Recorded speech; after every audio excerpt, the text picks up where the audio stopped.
Is Frank Lampard good now? Coventry City are currently atop the Championship, and that's a compelling argument in itself. They are top scorers by quite some distance. So has Lampard turned his managerial career around, or is the bubble about to burst? Let's find out. We'll watch some games, read what the Tacticos have to say, then check the data, and put it all to the test in FM26. The starting point for me is to watch games. Now I'm going to be showing you examples exclusively from Coventry's Boxing Day fixture against Swansea. I think it's important that you're able to validate what I'm saying by watching the games yourself if you so wish. So I try and choose managers who have full games available for free. This one's on YouTube, linked below. I also watched their games against Millwall and Leicester. Sadly, these aren't fully available to watch, but everything I point out will be things that were evident across all three games. Let's start with deep build-up. Coventry like to form a back three. Here's defensive midfielder Matt Grimes dropping into the defensive line, offset to the right. Here he is, offset to the left. And here he is splitting the centre-backs. Sometimes we'll see the fullback tuck in instead, like Van Uwijk here. In FM terms, that's either a half-back, and we'll need to move him around depending on where we want him to drop, or an inverted fullback. The Grimes player is instructed to take more risks. Whenever the third man comes from the side, the opposite centre-back will be instructed to stay wider to help spread that first line. When the half-back is central, both centre-backs are instructed to stay wider.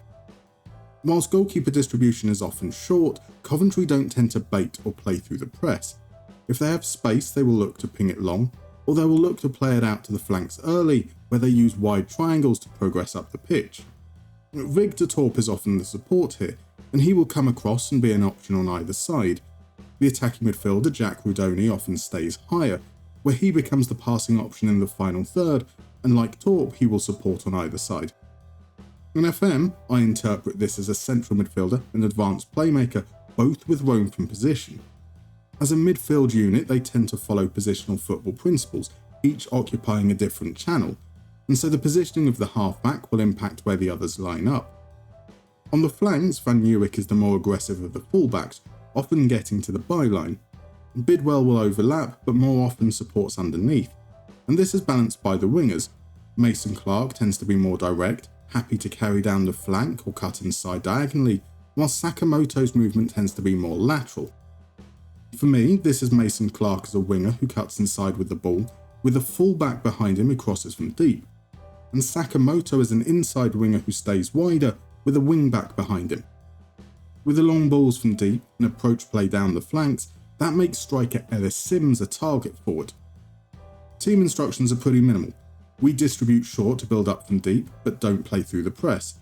We play wider and cross early to encourage those wide triangles and get the ball into the box. We discourage long shots, favouring quality over quantity. I'll touch on some of those instruction choices in a little bit, but for now, let's look at out of possession. Starting with opposition build-up, it's a 4-4-2. We can see Rudoni pushed up into the front line. Coventry start high to discourage short distribution.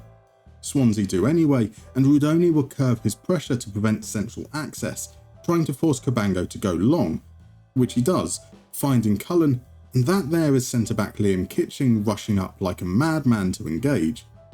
Bidwell has to cover inside, allowing Swansea to break down their right, and Coventry are already chasing their tails. Thankfully, the crosses got awful. When the opposition recycle the ball, however, Coventry tend to sit in a mid-block and not apply too much pressure.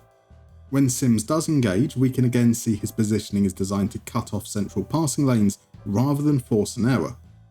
We're going to shift forward half a minute, and Swansea are now in Coventry's half. We can see Coventry's defensive line is rather high, roughly 15 yards from the ball. It leaves them vulnerable to the ball over the top, and Van Zipotnik should really score here. In FM, I'd interpret this as a simple 4-4-2.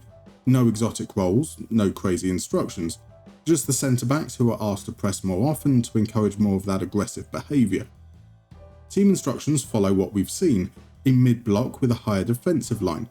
We trap outside to prevent central access, disrupt short distribution to recreate the initial press before dropping back into their mid-block. Step up more for defensive line behaviour should be self-explanatory. trigger press more often, however, is perhaps a little more contentious. I would contend that Coventry are active but not intense. I contemplated adding ease off tackles here, but I felt that was a little too passive. Finally, counter press, because we always counter press. More specifically, Coventry, like every other team in the world, will immediately try to win back possession before dropping into their defensive structure. Now, I said I'd talk a little more about those in-possession instructions, so let's do that. It comes from this article by Opta Analyst, stating that under Lampard, Coventry were taking fewer shots than under Robins, but generating more XG, an increase of 34% in shot quality. This has regressed since the article was written, and thanks to Opta we can no longer grab this information from FBref easily. Yes, I'm going to moan about that every opportunity.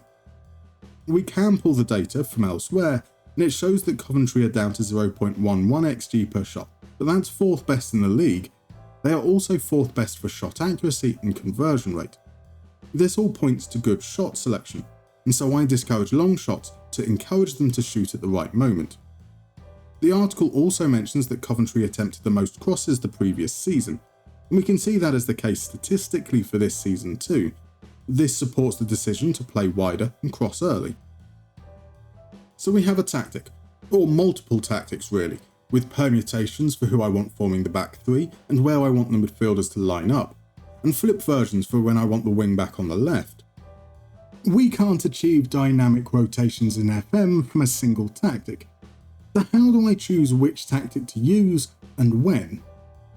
Generally, I key in on which fullback I want to be the most attacking, in this case Van Nieuwijk, and load in the variants with the halfback on the left, halfback on the right, and with Van Nieuwijk staying deep. The latter will be used in short spells during the game just to give him a breather. I will mainly switch between the first two however, generally giving them about 10 minutes each and occasionally shifting the halfback and advanced playmaker. It's very involved. This is not a plug and play tactic. It was never going to be. We're trying to faithfully recreate Lampard's approach, not design something meta and slap a random manager's name on it. The key things that we are looking out for is the formation of a back three, movement of the ball into wide areas with triangular combination play, and plenty of crossing. We want to see that 4-4-2 mid-block out of possession. We want to see that high, vulnerable defensive line, and we want to see aggressive stepping up from our central defenders. And that is what we have. Blamp ball has arrived.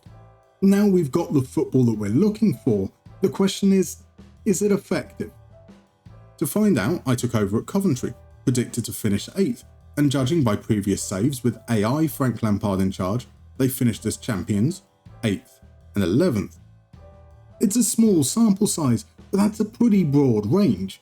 So how did we get on? We gained automatic promotion, finishing 2nd and level on points with league leaders Norwich. We were the 3rd top scorers with 94 goals, and 36 of them scored by Haji Wright, who was also the league's top scorer. He created 2, laying on 14 assists, which was joint team best with Tatsuhiro Sakamoto, whilst Van Nieuwijk was pretty solid in this regard too, setting up 8 goals for the team. We also finished 6th, earning promotion through the playoffs. We finished 6th again, but lost in the playoff finals in extra time. Finished 4th and shit the bed in the playoffs entirely. And finished 7th, dropping out of the playoffs on the final day.